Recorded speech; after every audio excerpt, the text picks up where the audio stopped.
ধারাবাহিকের শুরুতে দেখা যায় যে কর্ণ চ্যাটার্জি ম্যানেজমেন্টের লোককে বলছে যে আমার সঙ্গে চিটিংবাজি কথাবার্তা হচ্ছে এখানে, নটাঙ্কি করে এই হাসপাতালে ভর্তি হয়ে স্কিমবাজি করা হচ্ছে আমার সঙ্গে। কর্ণ চিৎকার করছে তটিনি তটিনি করে, তখনই ম্যানেজমেন্টের লোকেরা সিকিউরিটিকে ডাকে, তো ওনারা ছুটে আসে, এসেই ওদেরকে আটকায়। কাবির তখন সিকিউরিটিদের বলছে তোমাদের সাহস কি করে হয়, তোমরা জানো ইনি কে, সরুন এখান থেকে, ইনি আমার বাবা কর্ণ চ্যাটার্জি। তখন আরাধ্যাও সব গার্ড তারপরে ম্যানেজমেন্টের লোককে বলছে প্লিজ এখান থেকে সরুন না আপনারা। হ্যাঁ, ভালো তখন বলছে যে আরে ওনারা এইভাবে সরবে না, এদেরকে ঠেলে এখান থেকে যেতে হবে। তখন ম্যানেজমেন্টের লোকেরা ওদেরকে তো বারবার করে আটকাচ্ছে। কর্ণ চ্যাটার্জি তখন বলছে ম্যানেজমেন্টের লোককে যে আপনারা নাটক করছেন, হ্যাঁ এইসব নাটক করে হাসপাতালে ভর্তি, প্লেট বসানো, অসুস্থতা, এসব নাটক আমি কি বুঝি না কিছু। তখনই তো নার্স তটিনীকে সেখানেই নিয়ে আসে। তো তটিনী কর্ণকে বলছে আপনি আমাকে খুঁজছেন। কর্ণ তখন হাসে আর বলছে হুইল চেয়ারে তটিনী, আর এই নাটকটা কে লিখছে? এখানে বসে হাসপাতালে ভর্তি হয়ে পুরো সিস্টেমটা অপারেট করা হচ্ছে, আর ওদিকে স্পেশাল ব্রাঞ্চ থেকে যে ক্রিমিনালদের ছেড়ে দেওয়া হয়েছে তাদেরকে তুমি তুলে নিয়েছো, তাই তো? আমি নজর রাখছি, আমরা বোকা নই, আমরা ঘাসে মুখ দিয়ে চড়ি না। তটিনী তখন বলছে একদম চুপ। তটিনী বলছে হাসপাতালে যে কেউ আজ করতে নেই, শান্ত থাকতে হয়, সেটা বোধহয় আপনি জানেন না। নিজের ক্ষমতা জাহির করার জন্য আপনি এখানে চিৎকার করছেন, আর এখানে সমস্ত আইসিইউতে যে পেশেন্টরা আছে তারা না মৃত্যুর সঙ্গে পাঞ্জা লড়ছে, আর আপনি এখানে চিৎকার করছেন। কি মনে করছেন আপনি যে এটা আপনার কি পৈতৃক সম্পত্তি? কর্ণ বলছে তুমি কোথায় ছিলে তটিনী?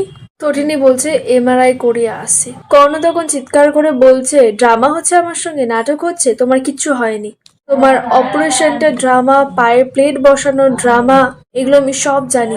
আমি জানি তুমি অপারেশনে বেরিয়েছিলে, তাই তো?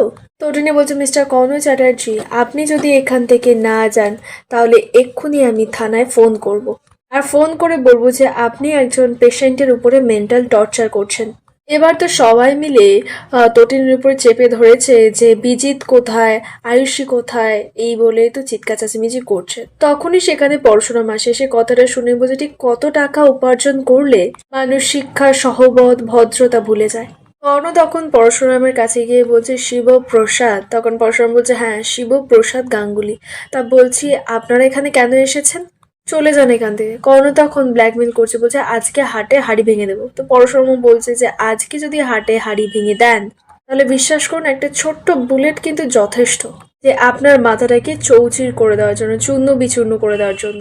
কর্ণ বলছে তুমি আমাকে থ্রেট করছো? পরশুরাম বলছে আমি থ্রেট করি না, আমি একেবারে শুট করে দিই মিস্টার কর্ণ চ্যাটার্জি। কর্ণ তখন বলছে তটিনী অনেক কিছু জানে, আমি তোমাকে বলছি আর তুমি জানো না যে তটিনী একটা গ্যাংয়ের সঙ্গে জড়িত। পরশুরাম বলছে আপনি যদি 1 মিনিটের মধ্যে এখান থেকে না যান তাহলে বিশ্বাস করুন এখানে যা যা ঘটবে না তার জন্য দায় আপনি হবেন, আর আপনি সপরিবারে স্পেশাল ব্রাঞ্চে ঢুকবেন, আর তারপর সকাল থেকে আমি আপনাকে এমন উত্তম মাধ্যম দেব যে আপনার মতো একজন অধমও না সোজা হয়ে যাবে। কর্ণ চিৎকার করে বলছে যে শাট আপ, তুমি আমাকে থ্রেট করছো? তখন পরশুরাম বলছে গলা নামিয়ে তটিনী আছে, ও শুনতে পেয়ে যাবে।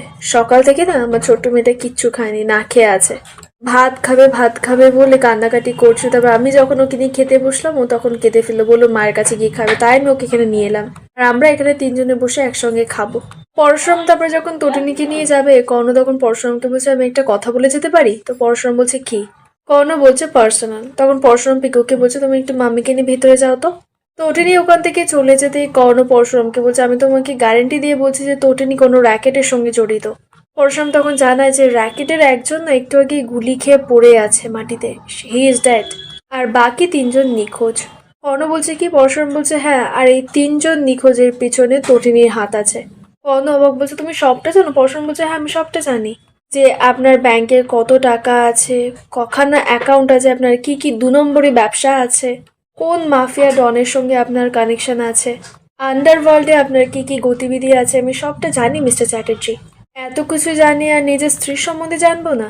কর্ণ বলছে তুমি সবটা জানা সত্ত্বেও। পরশুরাম বলছে হ্যাঁ আমরা সবটা জানা সত্ত্বেও আমরা কানামাছি খেলছি। আপনি এসব বুঝবেন না কারণ আপনার মাথা মোটা তো তাই। কর্ণ বলছে এতই যখন সবটা জানো তাহলে বলে যাও না যে বিজিত কোথায়। পরশুরাম বলছে বিশ্বাস করুন এটাই আমি জানি না, কিন্তু আমি কথা দিচ্ছি আগামী 24 ঘন্টার মধ্যে ওকে আমি তুলে আনবো। পরশুরাম এসব বলে তো তটিনীর কেবিনে চলে যায়। ভানু তখন কর্ণকে জিজ্ঞেস করছে কি বললো। কর্ণ বলছে আমি বুঝতে পারছি না ওরা কোন দিকে এগোচ্ছে, কিন্তু ওই তটিনী খুবই ফিশি ক্যারেক্টার। আদ্রেশ কর্ণকে বলছে কিন্তু বিজিত কোথায়। তখন কর্ণ বলছে বিজিতকে ওরা খুঁজবে, কিন্তু বিজিতকে ওরা খুঁজে বার করার আগে আমাকে খুঁজে বার করতে হবে, নইলে ওরা মেরে দেবে। তখন আরাধ্যা শুনে বলছে কাকে, বিজিত তাকে? কর্ণ বলছে না, আয়ুষীকে।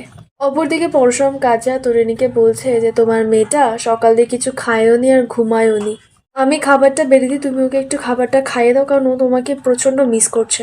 পিকো কাঁদতে কাঁদতে হঠাৎ করে লক্ষ্য করে যে তটিনীর পায়ে পামশু পরা আছে। তো এবার পিকো জিজ্ঞেস করছে মামি তোমার পা ওটা কি জুতো। এবার তটিনী কি বলবে পিকোকে, মিথ্যে কথা বলছে যে আসলে ওই ওপরে এমআরআই এর সময় না ভুল করে অন্য কারো জুতো পরে চলে এসেছি, খেয়াল করিনি আসলে। পরশুরামে তো মনে পড়ে যে তটিনী এই জুতোটা পরে গেছিল, ওর আবার চিন্তা বেড়ে গেছে তটিনী কি লুকাচ্ছে ওর থেকে। তুমি কি কোনো গ্যাংদের সঙ্গে জড়িত নাকি কোনো আন্ডারওয়ার্ল্ডের ক্রিমিনালদের সঙ্গে জড়িত, তুমি কে তটিনী? তটিনী তখন সিস্টারকে ডাকে, সিস্টার আসতেই তটিনী বলছে ভুল করে না আমি অন্য কারোর জুতো পরে ফেলেছি। তখন সিস্টারের মনে পড়ে তটিনী জুতোটা তো খোলানো হয়নি। উনি বলছে ঠিক আছে আমি এক্ষুনি জুতোটা খুলে দিচ্ছি, এই বলেই জুতোটা খুলে দেয়। খুলে নিয়ে জুতোটা নার্সটা চলে যায়। পরশুরামের সন্দেহ হয়, এবার একটা এক্সকিউজ দেখায়। তটিনীকে বলছে এখানে তো জল নেই, আমি যাই গিয়ে জল নিয়ে আসি, এই বলে ও চলে যায়। আর এখানেই আজকে পর্বের আপডেট শেষ হয়। দেখা হবে আগামী পর্বের আপডেটের সঙ্গে।